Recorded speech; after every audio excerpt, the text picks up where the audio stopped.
Welcome to the RPI Leave Planning System and Hours Worked module demonstration. This product is used to allow employees to request leave and to have managers approve leave. The Lawson Infor absent management system is great at tracking, accruing, and having rules for leave and PTO. It does not have an ability for the employee to request leave or for the manager to approve it. That currently is done outside of Lawson and is usually on an Outlook calendar someplace. Lawson also doesn't have a graphical interface, a calendar for a manager to see who's off in his department or to see various requests that are coming in. This product handles all that, and it acts as an on-ramp for the Lawson Infor absent management system.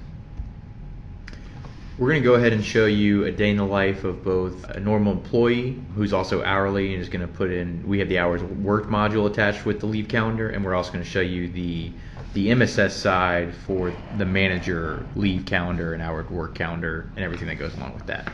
So as an employee, the first thing I'm going to do is input leave. I'm going to go ahead and show you the leave entry screen. This screen is also available. You're able to get to this screen via the calendar, but you can also get here straight from the form. So I'm going to go ahead and put in for Friday that I am sick. Because it's within 48 hours, which we'll show you in a little bit, I'm going to kick off a process flow that sends an email to the manager for my immediate leave. This will come to the manager's email, and he'll be able to go to his calendar and take a look at what I requested.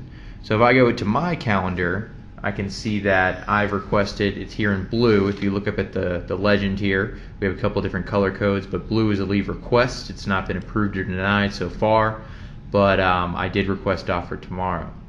So that's via the leave entry form, but it shows up right here on the calendar. Another thing I can do, we don't have a limit on how far out you can go request leave, is I'm going to take a look and say, you know, I actually want to go ahead and put in my holiday week. So I'm going to go all the way to December, and when I click on a day, it's going to pull up that leave request form. Another thing that we've added in is that you're able to actually take a range of leave. So instead of entering manually every single day, I'm going to go ahead and take a vacation for my holiday break. So when I add this range, lets me know that I successfully added it. The dates pop up, and I'm able to see them pop up right on the calendar. One thing that we have available is also support, and you can see here I've already got a day approved for FMLA as well as military leave. We've set this up so that once I've been pre-approved with the proper paperwork through HR, I'll be able to request that that day off. So when I go ahead and try to add leave here, I'm able to and you can already see the box is expanded within the first part of the month. I have them approved for FMLA, so I have the additional options here, as you can see. So I'll go ahead and say sick. Now when I go back and you see me switch it to the 31st here, I don't have that option anymore. It goes right away. Also, towards the end of the month, I've got myself pre-approved for military leave, and so in addition to the other ones, I now have the option for military. So once again, this is set up in basically the paperwork by HR, and so they're able to look in LP 51 is where once the paperwork offline has been done, they're able to look at the leave and see that I have FMLA for the first half of the month here. They go ahead and enter that, and then military for the second half here. That's done by LP 51 by HR. So another thing I'm going to do is, now that I've got my leave set up, I'm actually going to go ahead and submit my leave calendar for the previous month. So I still have some outstanding dates in October and my holiday, but last month my leave is approved, and so I want to go ahead and actually say, you know what, I'm done with that, so I'm going to go ahead and submit my monthly calendar. So when I look back here, I'm able to approve this calendar, and that's going to go ahead and send that over to the manager. And because I'm an hours worked employee, I actually have to complete the leave calendar before I'm able to complete my hours worked calendar. And when I go to the hours worked calendar, this month is still in progress, but previous month, as you can see, I've got all my days entered here. I'm able to go and click in another day and change the amount, switch this to 10, but I'm going to go ahead and submit that calendar to the manager for approval. So that way I can get paid. Our client, particularly this client that we are showing you, uses a once a month pay period, but that can be customized for bi-weekly or whatever the pay period may be for that client. We're going to go ahead and flip it over to the MSS view so you can see the day in the life of the manager. First, here's the email that I would have received as a manager when Zach submitted leave within 48 hours. There's a nightly email that reminds managers of all the leave that's out there that needs to be worked on. But this is only submitted for 48 hours so that the manager can act accordingly very quickly.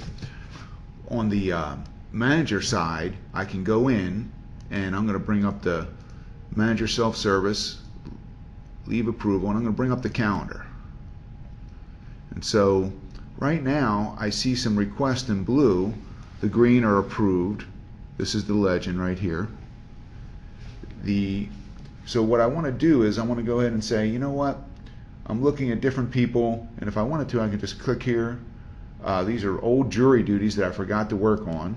Because I see that J, so I click on it, and I can approve it, or I can deny it. If I do a denial, I do need to give a reason. Here I'm approving.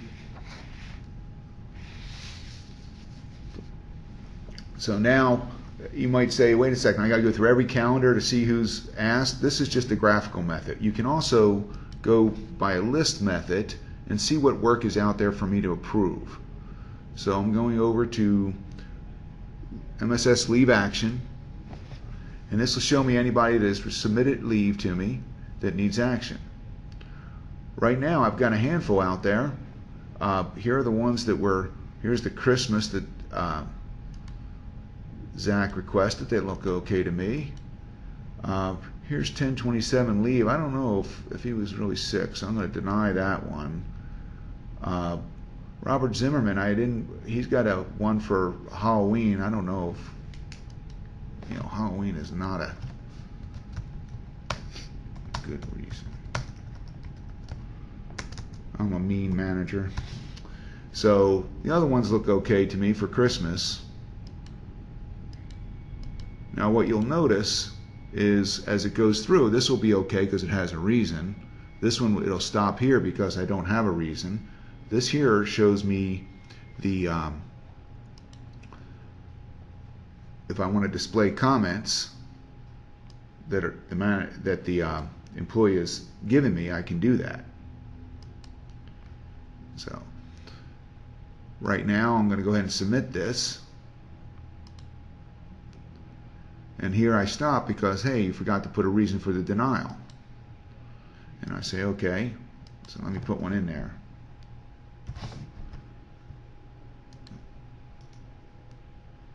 So they have been updated. Now if I go back to my calendar, I can see they all should be turned green.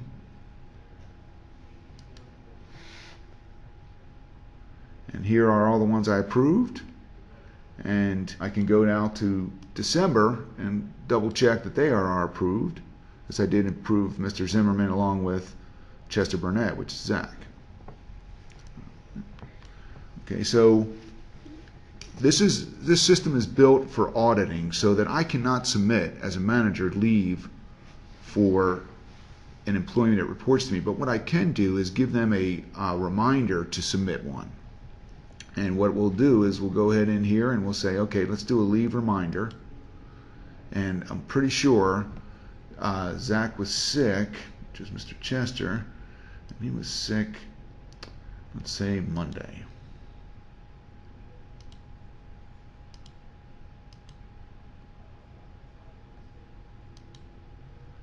Add that. Now if I look at the calendar,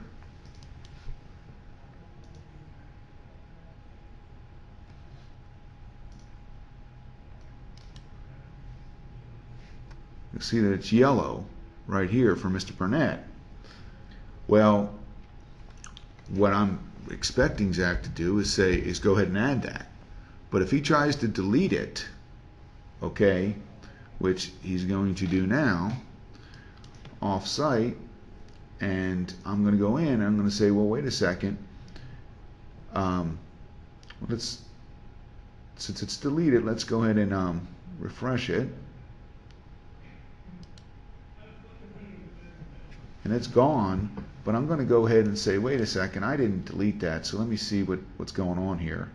So I go back into my leave reminders,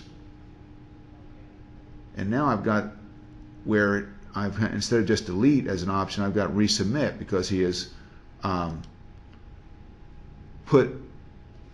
he's deleted it without authorization, or he's deleted it. Now I can delete it and say, oh, we talked, it's okay.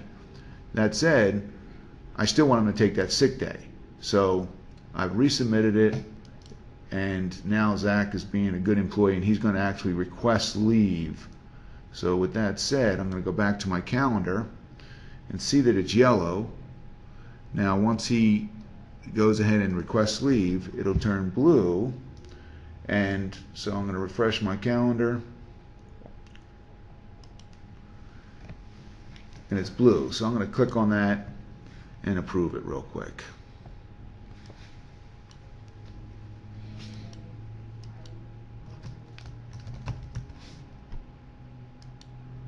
Turns green and it's ready to go.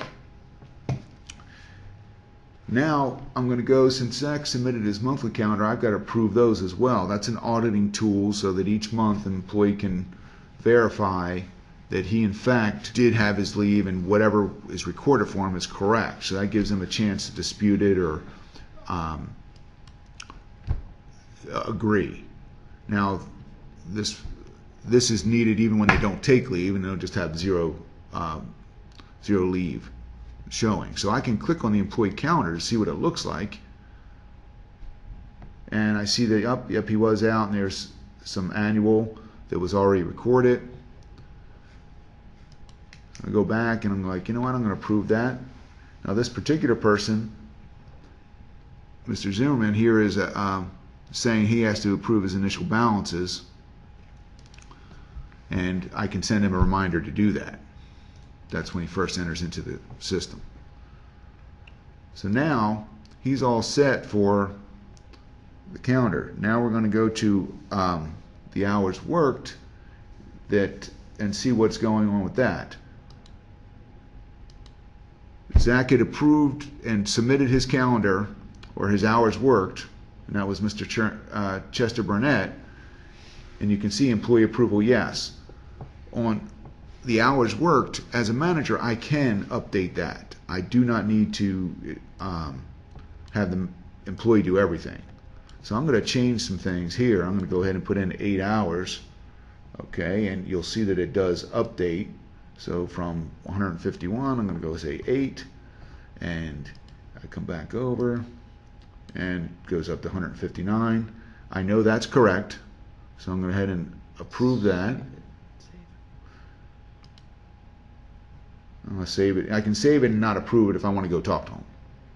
But I'm going to approve both of them. Record approved. Saying I approved it. There's another approval saying okay. Now at this point, I can approve that if I had multiple employees. I have 2 here, but if I had 100, I could sit there and approve them, submit their time to payroll. And so I hit the approval. It says okay. And it gives me a form that I could print and just submit that way as a manual submission, or I can submit it to payroll. And currently, this client only allows 1 submission to payroll per pay period, which makes sense from each manager, but you can change that if you need be. So the CSV has been created. Right now, I can show you what they look like. Okay, so here's the forms that were created. Right here's the form. Right here is the actual CSV file, and this is the header. What this client does basically is have a bunch of that you'll see that the individual records for overtime are by that 1074 is the employee number of the manager. So multiple managers would continue to submit it, and then it all gets concatenated together with the header. You can also look at the text version of the form. One additional feature that we're going to show you as well, as an employee, I am also able to, in addition to regular, I would call it regular leave, I'm able to request reoccurring for a compressed work schedule, such as like a 4x10 or a telecommute. So this is one feature where we have it set out so that instead of doing day by day by day, you can actually enter just the schedule. You can do every 1 or 2 weeks. So I'm going to telecommute every Friday from, let's say, this upcoming Friday until next year. And if I go ahead, I can look on my calendar, and you'll go ahead and see that I now have in the red here telecommute, and it'll go all the way until the end of next year. Another feature that we have is, let's say your manager is out on vacation or is not available to approve. We do have the ability to have a second approver who can go in and do pretty much the same features. This would be like the next level manager. You know, and he can approve leave. He can once again look at all the calendars. So I'm going to show you that this does show up if I go ahead to my second approver calendar. I'll be able to take a look at that employee's telecommute that I just put on there. So as a second approver, I just have to go in, and then I'm able to select any supervisor that reports to me. So I'll look at this one. All right. And then now this second approver is able to go in, and he could, if these weren't already approved, they would be able to approve right from here. And once again, you can see the telecommute that would show up on the manager's calendar, and then also shows up on the second approver's calendar. So once again, this second approver can do many of the same things, whether it be leave approval or hours worked approval. Another thing that we have available is for HR, where they are able to actually go in and do many of the similar functions too. So they can approve the monthly leave calendars. They are able to go in as well and view any employee's leave calendar.